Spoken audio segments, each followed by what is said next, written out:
তারা কতদিন বাঁচবে এটা জানি না, কিন্তু সময়টা যেন সুরক্ষিত থাকে এটা আমার মনে হয়। যাই হোক, আপনাদের সবটা হবে, স্টেডিয়াম হবে, টেকনিক্যাল স্কুল হয়েছে, আপনাদের টেকনিক্যাল ট্রেনিং সেন্টার হয়েছে, পাশাপাশি আপনাদের ডাইভার্সিটির বুথ হবে। প্রাইম মিনিস্টারের সাথে দপ্তরের ডিউটিসি আশা করি আমাদের বললেন হবে। কুমিল্লা চাঁদপুর বললেনের কালকে আমরা সব ক্যান্ডিডেট আমরা এবার আমরা টোটাল গভর্নমেন্টের পলিসি হলে এবার কাজ আমরা দিনে শুরু করতে হবে, রাত কোনো কাজ করা যাবে, অর্থাৎ শেষে দিন কোনো কাজ করা যাবে না, যা কাজ করতে যাবে আগে করে যতটুকু পারে শেষে দিন তাড়াহুড়া করে কাজ করা যায় না। তো পর্যায়ক্রমে আমরা বলা করে আমার অনেকগুলো প্রতিষ্ঠান এখানে দিন দিন মানুষের জনসংখ্যা বাড়তেছে, পরিবেশটা যেন ভালো থাকে। স্পেশালি আমরা এই জায়গাতে যারা আছেন বড়শিতে অর্থাৎ সড়ক জনপথের জায়গা বর্তমান অংশে যারা আছেন এখানে যদি যারা দোকান থাকে দয়া করে সরাই নেবেন। এই বড়শিটা আমি নির্বাহী কর্মকর্তা ইঞ্জিনিয়ারের সাথে কথা বলছি, এটা তুলে দিয়ে আমরা এখানে একটা ডাইভার্সিটি করবো। দক্ষিণ পাশে যে সমস্ত দোকানপাট আছে অনেকের জীবন জীবিকার সাথে জড়িত ভাই, আপনারা ব্যবস্থা করেন, কারণ এখন যখন আইটি এখন বোকা থামবে তখন রাস্তাটা কিন্তু আরো একটু ন্যারো হয়ে যাবে, আমাদের স্পিড দুই দিক থেকে বাড়াইতে হবে, আপনারা আমাদেরকে এই স্পিডটা করে দিতে হবে। কেমন দিবেন তো নাকি? না যা নাই দোকান সে বলতেছেন যে যাদের দোকান আছে তারা বলতেছেন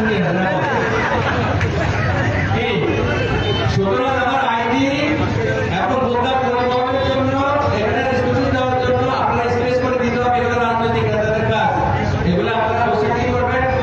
কোন রকমের যদি আপনারা গন্ডগোল করেন বোকা এবং আইটি পরিবহন এখানে দাঁড়াইতে অসুবিধা হয় তাহলে কিন্তু আপনার কথা আর করে বুঝেছে, আমি আগে বলে দিচ্ছি সার্ভিস দিবেন কোনো ডিস্টার্ব করতে পারবেন না, সরকারের পরিস্থিতি কেমন। তো আয়োজকদেরকে অর্থাৎ ধন্যবাদ জানাই। আমাদের আমার আছে বাচ্চাদের জন্য ওনারা একটা আয়োজন আছে, আমরা সেখানে যাবো। আপনার সবাই কষ্ট করে আসছেন, ডিসি মহোদয়ের একটা ছুটির দিন উনি এখানে আসতে দয়া করে এই জন্য ওনারা আমি কৃতজ্ঞতা জানাই। আর সবচেয়ে আপনাদের এখানে যিনি প্রিন্সিপাল সাহেব ছিলেন আমাদের মোশাররফ হোসেন একবার এডিশনাল সেক্রেটারি র্যাঙ্কে চাকরি করে, এটা হলো রাজনৈতিক পদ। আমি তো আমার ব্যবসায় ছোট বড় চাকরি দেখি কার্টার দিকে এডিশনাল সেক্রেটারি লেভেলে, বুঝছেন কি না? এটা তো বাইকের ব্যাপার, এটা মাননীয় শিক্ষামন্ত্রী মহোদয় ভালোবাসে। আব্দুল হক ভাইরা শিক্ষা প্রতিষ্ঠানে আসতে চায় না, ওনার এডিশনাল সেক্রেটারি ছিল।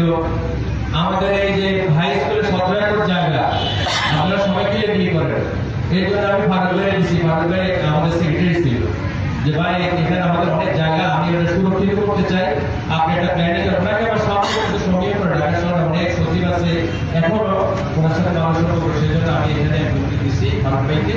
আশা করি উনি এটা ভালোভাবে চালাইবো, আপনারা সহযোগিতা করেন।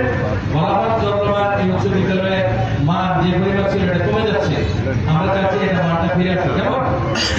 তো যাই হোক, আজকে আমরা আটটা প্রোগ্রাম থাকার কারণে বলাকালের ভবনটা আমরা উদ্বোধন করতে পারলাম না, আর যে ডিসিশন সহকারে আমাদের সভাপতি সহকারে আমরা আগে সময় করে দেবো। কেমন? আপনারা মনে কষ্ট নেবেন না, আমরা দেশের পরিবার ডিসিশনের সাথে কথা বলছি, ইনশাআল্লাহ আপনাদের সাথে আমার দেখা হবে।